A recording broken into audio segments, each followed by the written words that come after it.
Mon exploitation se situe sur la commune de Mirepoix. J'exploite en fait 75 ruches disséminées en 3 ruchers que je déplace, je fais de la transhumance. Je vais normalement essayer de produire du romarin sur les contreforts de Béziers. Je produis de l'acacia au-dessus de Foix. Du tournesol dans le Lauragais, j'y vais de moins en moins parce qu'on a de gros soucis dans le Lauragais, donc j'essaie de trouver des coins un petit peu plus indépendants et où la pression environnementale est moins forte. Et ensuite j'ai aussi un emplacement en moyenne montagne où j'essaie de produire du pissenlit quand les années sont favorables. Alors, il faut savoir que je travaille uniquement avec une reine qui n'est pas la reine l'abeille du pays, parce que l'abeille du pays n'est plus du tout adaptée à la pression environnementale que l'on peut subir, surtout dans le secteur où je suis, qui est un secteur quand même de culture. Et donc je travaille avec de la Buckfast, qui est une abeille qui était développée, je crois, en Irlande. Donc on a une grande quantité d'abeilles dans la ruche, on peut arriver à avoir 80 000 abeilles dans la ruche. Ce qui fait qu'en fait, s'il y a une intoxication, vu la surpopulation, on arrive à passer le cap de l'intoxication. Pour travailler avec cette souche-là, en fait, moi je fais confiance à un apiculteur qui est un apiculteur éleveur, qui se trouve dans le nord de la France. Et cet apiculteur, lui, en fait, ne fait qu'élever des reines. Et donc, il a un arbre généalogique de toutes ces reines. Il fait de l'insémination artificielle, de façon à avoir une génétique qui soit la plus pure possible. C'est sur cette reine-là, sur cette génétique-là, que moi je vais élever mes propres reines. De façon à avoir des ruches ensuite qui seront performantes l'année d'après. Je travaille avec la Buck pour l'instant. Peut-être que dans quelques années, je me dis qu'on pourra revenir à des abeilles à la noire du pays si, évidemment, on n'utilise plus tous ces pesticides. Alors donc là, on enfume l'entrée de la ruche. C'est juste pour prévenir en fait que on va intervenir sur la ruche.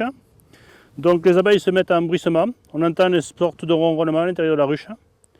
Dès qu'on a son ronronnement, en fait, on peut à ce moment-là ouvrir la ruche. Ici, on a forcément du miel. Ce miel est forcément issu des cultures que j'ai faites, oignons. Et là, je pense qu'il doit y avoir beaucoup de persil dans ce cadre-là. Voilà. Donc on voit bien que les abeilles là ne sont pas du tout agressives. Hein. Vous voyez, on peut même les toucher, les bousculer. Elles marchent sur le cadre, elles ne cherchent pas à s'envoler, elles ne cherchent pas à nous piquer.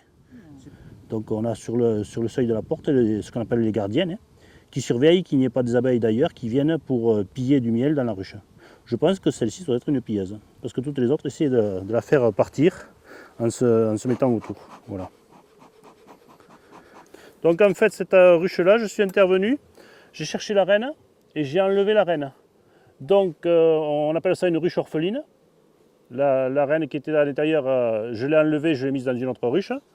Et à partir du moment où il n'y a plus de reines dans la ruche, en fait, les abeilles vont se mettre à élever des nouvelles reines.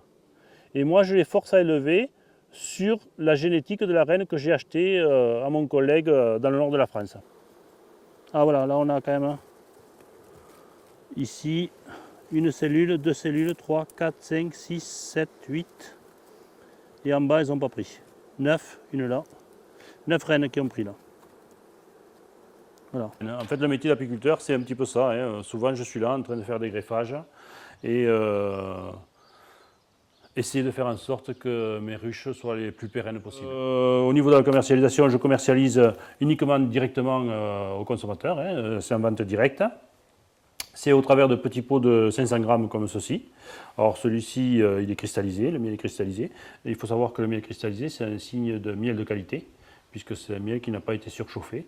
Et là, en fait, il a toutes ses qualités, toutes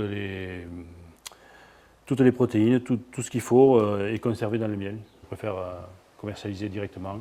Et puis je préfère voir le client et que le client me voit, qu'il sache que, voilà, à qui il a affaire. Et en même temps, j'en profite pour expliquer nos problèmes et notamment aussi comment je travaille. J'essaie de travailler proprement en respectant la tradition, en respectant l'abeille. Et je pense que c'est comme ça qu'on peut s'en sortir, quoi, voilà. Ce qui est intéressant, c'est d'aller toujours pareil au contact du client. Donc moi j'aime bien que les clients viennent à la ferme, donc l'idée du livret m'a bien plu, parce qu'en fait, ils ont mon adresse, ils savent qui je suis, ce que je produis, ils savent que je n'ai pas toutes les qualités de miel, et je leur expliquerai pourquoi, à un moment donné, je n'ai pas du miel d'acacia, parce que cette année, les acacias, ils n'ont pas fleuri suffisamment longtemps, qu'il a fait froid, voilà. Moi, je ne peux vendre que ce que je produis, et il faut aussi, je pense, éduquer un petit peu le consommateur. Et en éduquant un petit peu le consommateur, je pense qu'on obtiendra de bien meilleurs résultats et les gens consommeront mieux et plus intelligemment, très certainement aussi. Il faut informer au maximum.